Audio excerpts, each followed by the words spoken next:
Hey y'all, welcome back to Time to Pivot. So today was the first day, y'all, that I actually did not interrupt or disturb the full self-driving or the autopilot.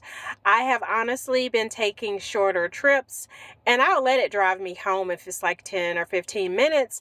But today was the first long trip that I took and I did not disengage. As you know, with the full self-driving, you can interrupt or basically take control back by pressing your brake and or touching your wheel firmly to take control back. Okay, I have been disengaging it when I've been on the highway for longer trips, but today I did not do so, and it got me there safely. So there's a couple tips that I want to recommend. The first tip that I have been doing is take smaller trips before you take a bigger trip. Okay, so if you just have a grocery store right down the street from your house, say it's 10-15 minutes, let it drive you to the store and back, and so you can get comfortable with it. It is kind of nerve-wracking because after all, your car is driving you and you were just sitting at the wheel, right? And it takes some time to get used to it. So take those smaller trips and build up to bigger trips, okay?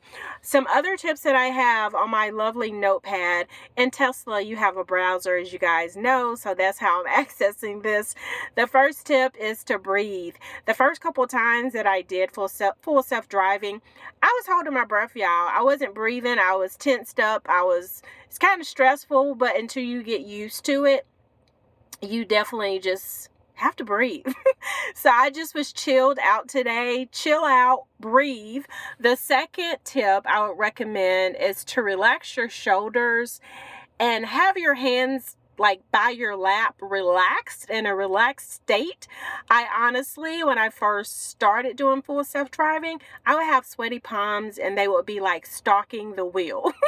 So that sounds stressful, right? I was not relaxed. I was holding my breath. Probably was going to pass out from doing those two. So breathe, relax your shoulders, nicely relax your hands in your lap. You do need to keep your eyes on the road to prevent a strike, okay? Because after all, it is supervised. But you don't have to be tensed up. You can breathe.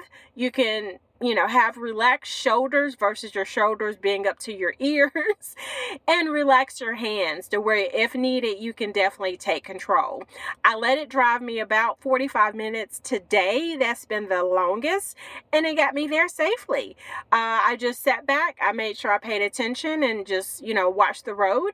And it's definitely a treat. So definitely let your Tesla drive you and enjoy that full self-driving. Continue to pivot. Take care.